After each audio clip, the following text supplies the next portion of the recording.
आज के इस वीडियो में हम तीन बहुत ही सुंदर देशों को देखेंगे।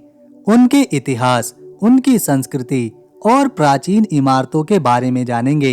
ये देश आधुनिक और प्राकृतिक दोनों रूप से लाखों सैलानियों को हर साल अपनी तरफ आकर्षित करते हैं। दोस्तों, अगर आपको हमारी मेहनत, इंफॉर्मेशन पसंद आती है तो इस वीडियो को एक लाइक जरूर देकर जाना।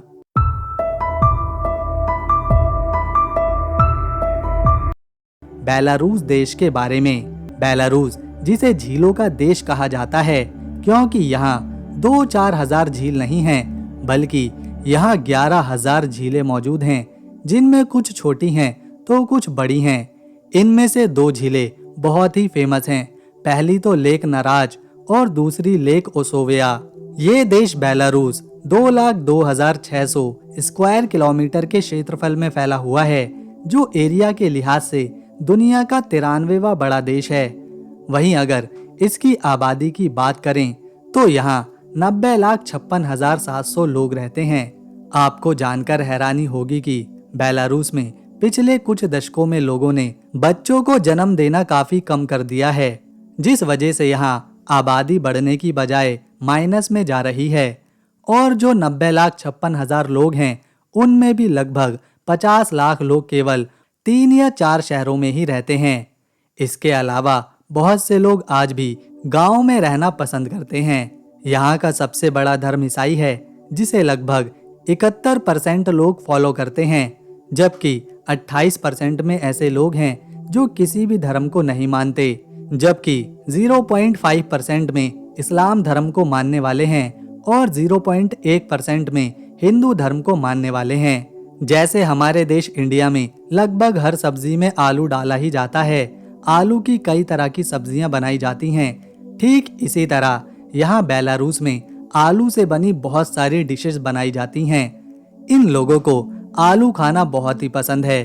इतना ही नहीं, 300 तरह के पकवान इस देश में सिर्फ आलू से बनाए जाते हैं। ये है यहाँ की सबसे फेमस डिश दरानिकी, जिसे आलू को कद्दूकस करके उसमें प्याज और अंडा मिलाकर तैयार किया जाता है। बेलारूस कुछ चुनिंदा उन देशों में से एक है जहां महिलाएं पुरुषों के मुकाबले काफी ज्यादा हैं और ये बहुत ही सुंदर हैं। यहाँ अगर एक तरफ 87 पुरुष खड़े हैं तो दूसरी तरफ 100 महिलाएं होती हैं। और तो और ये नंबर और ज्यादा तब महिलाओं का बढ़ जाता है, या फिर बहुत ही ज्यादा बढ़ जाता है, जब 65 साल के अनुपात में इन्हें देखा जाता है। आपको जानकर हैरानी होगी कि 60 साल के अगर यहाँ पर 46 आदमी हैं तो दूसरी तरफ 100 महिलाएं हैं। ये नंबर चौंकाने वाला है, जो दिखाता है कि बेलारूस में महिलाओं की संख्या हर उम्र में पुरुषों से कितनी ज्यादा है। ये है बेलारूस का दिल, उसकी धड़कन, यानी राजधानी मिन्स्क। ये शहर पूरे देश की सबसे बड़ी सिटी है, जो आज से 1100 साल पहले बसाई गई थी। ये बेलारूस के बिल्कुल सेंटर में मौजूद है। इसके अलावा इस शहर में देश की 20% आबादी रहती है। यहाँ देश की अहम बिल्डिंग्स, ऑफिसेज, म्यूजियम देखने को मिलते हैं। ये है मिन्स्क टाउन हॉल।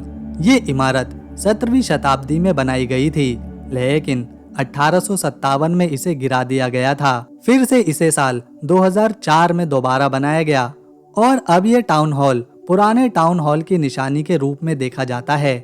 यहाँ एक टांगा गाड़ी खड़ी है जो रात को सफेद रोशनी से चमकती है।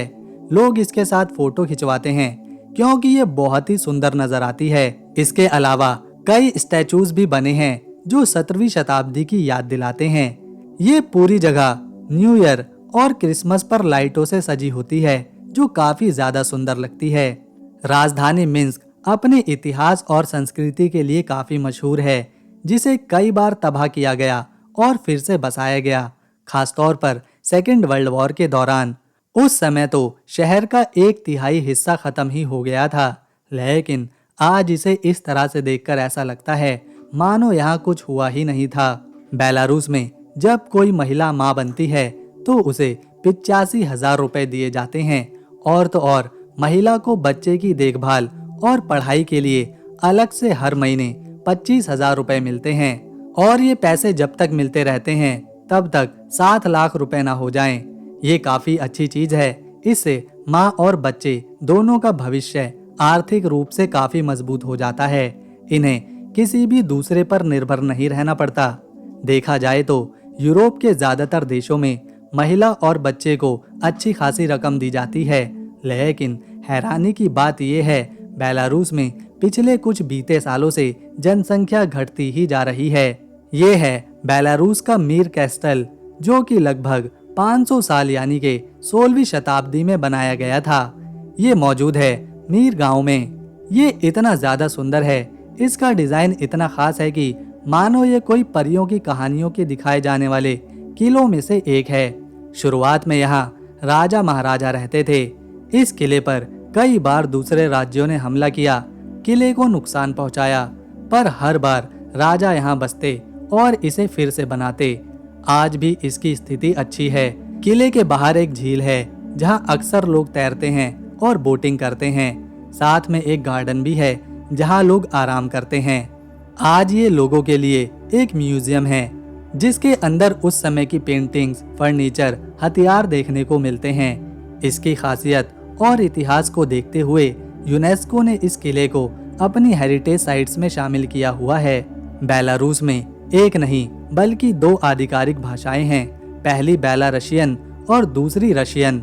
कम लोग हैं जो बेलारशियन बोलते हैं, लेकिन रोजमर्रा की जिंदगी में ज्यादातर लोग रशियन भाषा का ही इस्तेमाल करते हैं। बेलारूस एक लैंडलॉक कंट्री है, यानी कि इसके चारों तरफ कोई ना कोई देश आता है। इसका कोई भी कोना समंदर से नहीं लगता। बेलारूस की 40% जमीन पर सिर्फ हरे जंगल और झीलें मौजूद हैं, जिस वजह से इसे यूरोप का फेफड़ा भी कहा जाता है। ये जंगल इतने बड़े और ज्यादा हैं कि यहाँ से निकलने वाली ऑक्सीजन न केवल बेलारूस के लोगों को स्वस्थ रखती है, बल्कि इसके आसपास के देश भी स्वस्थ रहते हैं। बेलारूस के पड़ोसी देशों में कुल 5 देश आते हैं। इसके उत्तर दिशा में लातविया और लिथुआनिया देश है, पूर्व की तरफ रशिया है, पश्चिम की तरफ पोलैंड है और दक्षिण दिशा यूक्रेन के साथ जुड़ी हुई है। साल 1991 में सोवियत यूनियन टूटने के बाद बेलारूस को आजादी मिली और ये एक स्वतंत्र देश बना। यही वजह है यहाँ के लोग बेलारशियन और रशियन भाषा बोलते हैं। आज ये देश अपने इतिहास और संस्कृति को संभालते हुए एक विकसित देश बनने की ओर जा रहा है। ये है यहाँ की करेंसी, जिसे बेलारशियन रूबल कहा जाता है। इसका सिंबल BR है, जो कुछ इस तरह से लिखा जाता है। भारत के 25.5 रुपए एक बेलारशियन रूबल बनते हैं। ये है मिन्स्क मेट्रो। इसे बनाने की शुरुआत हुई थी 1970 में, जो 14 सालों बाद बनकर तैयार हुई और 1984 में इसे लोगों के लिए खोल दिया गया था। इस मेट्रो में मेनली 2 लाइन चलती हैं, एक तो ब्लू लाइन और दूसरी रेड लाइन। पूरे शहर मिन्स्क में 29 मेट्रो स्टेशन हैं, जो पूरे शहर के अलग अलग हिस्सों को आपस में जोड़ते हैं। भले ही ये मेट्रो स्टेशन 1984 में खोला गया हो, लेकिन आज भी ये नया ही लगता है। बेलारूस में यूरोप के दूसरे देशों के मुकाबले टैक्सी से सफर करना काफी सस्ता है। 7 से 8 किलोमीटर का सफर टैक्सी से अगर कोई यहाँ पर करता है तो उसे केवल 75 या 80 रुपए ही देने होते हैं। सर्बिया के बारे में, रहने के लिहाज से ये देश यूरोप के बाकी के दूसरे देशों से काफी सस्ता है।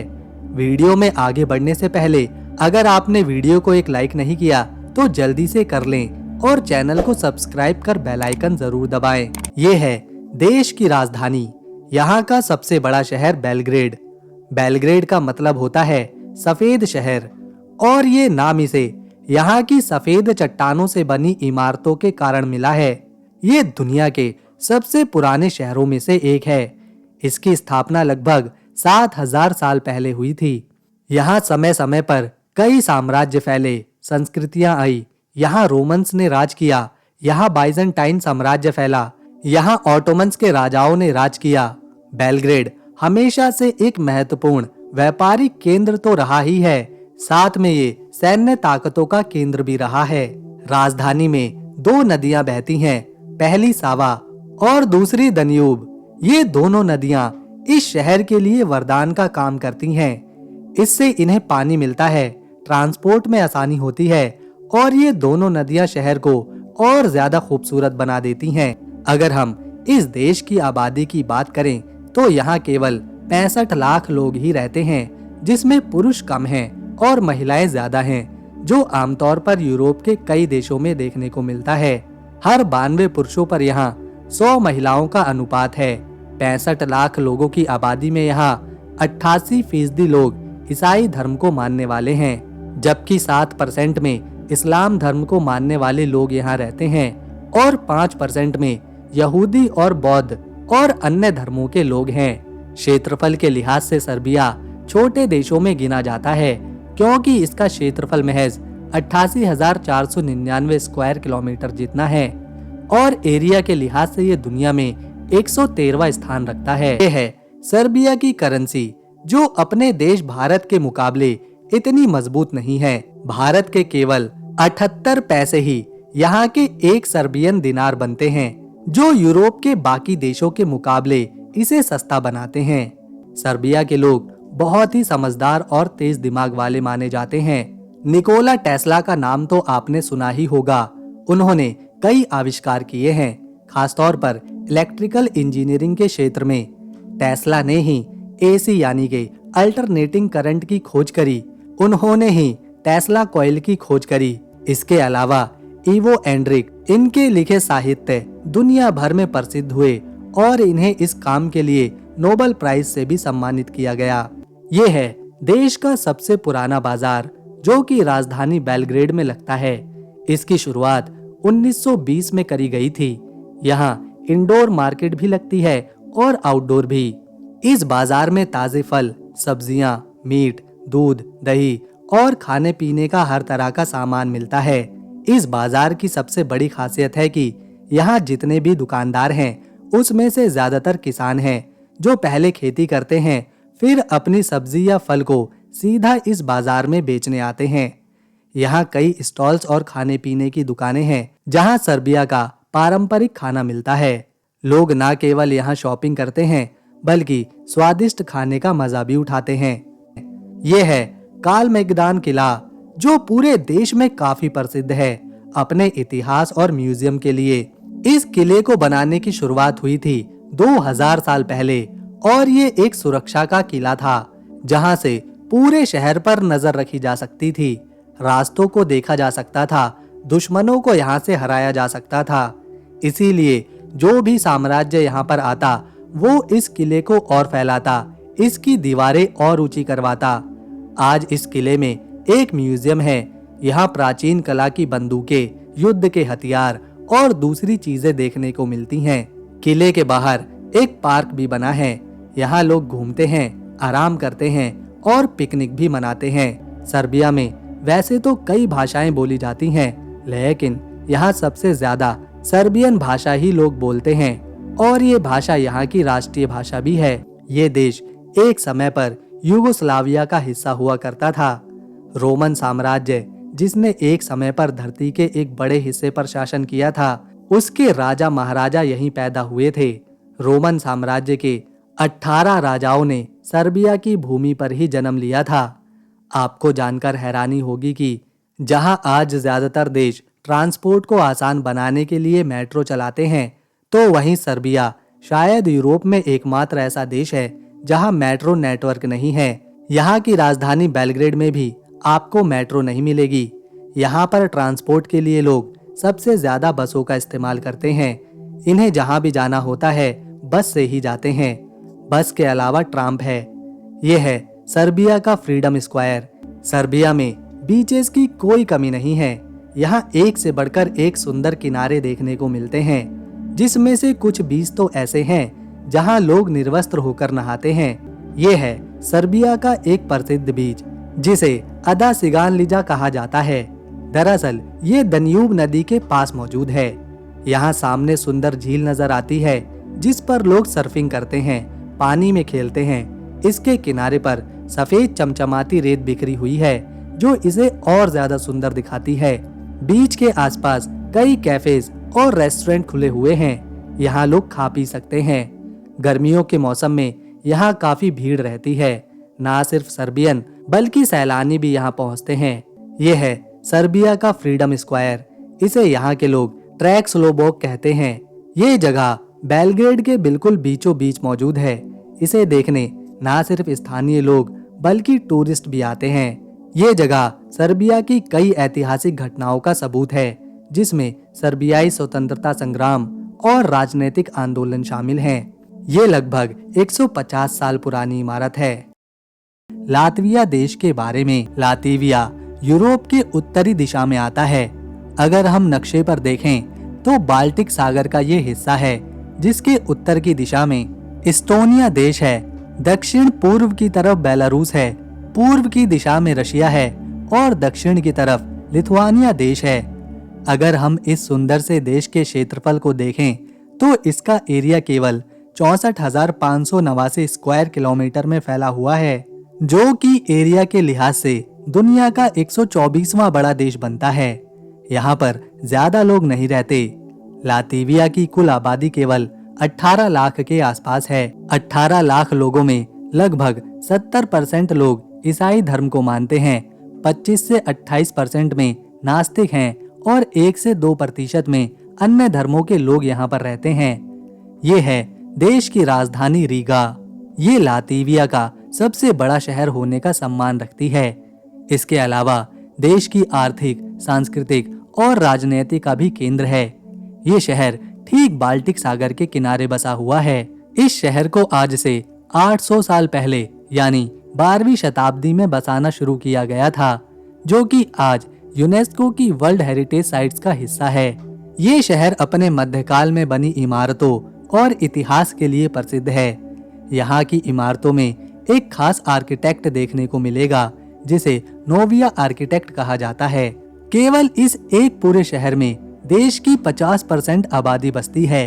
कभी कभी तो ये संख्या इससे भी ज्यादा पहुंच जाती है। ये है राजधानी रीगा में मौजूद एक खास इमारत, जो कि एक शाही महल है। ये महल दक्षिण पूर्व की दिशा में है, जो कि बॉस्का टाउन के पास मौजूद है और रुंदाले गांव में आता है। इस शाही महल को 1736 से लेकर 1740 के बीच बनवाया गया था। इस शाही महल का डिजाइन इटली के मशहूर डिजाइनर बॉर्टोलोमियो रास्ट्रेली ने किया था। लातविया में 1736 में बायरॉन नाम के राजा थे। उन्होंने ही इस महल को अपने रहने के लिए, अपने परिवार के लिए बनवाया था। वो इस महल से फैसले सुनाया करते थे और पूरे देश को चलाया करते थे। इस शाही महल के बाहर आपको बहुत ही सुंदर बगीचे देखने को मिलेंगे, जो पूरी तरह से इस महल को ठंडी हवा और छांव देते हैं। महल के अंदर गोल्डन हॉल है, व्हाइट हॉल है। दोनों हॉल का आर्किटेक्ट देखने योग्य है। इसमें लगी पेंटिंग्स इसे शाही दिखाती हैं और शाही बर्तन भी यहाँ आपको देखने को मिलेंगे। यहाँ पर अलग अलग समय पर अलग अलग राजा रहा करते थे। उसके बाद जब दुनिया से धीरे धीरे राजशाही खत्म होने लगी, तो इस शाही महल में फिर बड़े नेता, बड़े करोड़पतियों की शादी होने लगी। आज के समय में ये रुंदाले पैलेस लातविया की प्रमुख टूरिस्ट डेस्टिनेशन में से एक है। लातविया के लोग लातवियन भाषा बोलते हैं, जो कि यहाँ की आधिकारिक भाषा भी है। ये भाषा दुनिया की प्राचीन भाषाओं में गिनी जाती है, क्योंकि ये भाषा इंडो यूरोपियन का मिक्सचर है। इस भाषा से फिर नई दूसरी यूरोपीय भाषाएं बनी हैं। आपको जानकर हैरानी होगी कि 64,000 स्क्वायर किलोमीटर एरिया वाले इस छोटे से देश के आधे हिस्से पर तो केवल घने जंगल, झीलें और नदियां हैं, और इसी वजह से यहाँ चारों तरफ हरियाली दिखाई देती है। इस छोटे से देश में 8,000 से ज्यादा झीलें हैं, जो इसे झीलों का देश बनाती हैं। प्राकृतिक सुंदरता के चलते ये देश इतना ज्यादा प्रसिद्ध है कि हर साल यहाँ पर यूरोप से लाखों टूरिस्ट घूमने आते हैं। इस देश पर कई साल तक जर्मनी का शासन रहा है। 18 नवंबर 1918 को लातविया को जर्मनी से आज़ादी मिली थी, और आज़ादी मिलते ही इस देश ने महिलाओं को वोटिंग करने का अधिकार दिया था। दुनिया में महिलाओं को सबसे पहले वोटिंग देने वाले देशों में लातविया का नाम भी लिया जाता है। ये है देश की आज़ादी को दर्शाने वाला एक बहुत ही खास लैंडमार्क, जो कि राजधानी रीगा में बना हुआ है। इसे फ्रीडम मॉन्यूमेंट के नाम से जाना जाता है। यहाँ पर लोग आते हैं जो शहीद हुए थे, जो अपने देश की आज़ादी के लिए लड़े थे। लोग उनकी याद में यहाँ पर आते हैं उन्हें फूल चढ़ाते हैं, उन्हें श्रद्धांजलि देते हैं।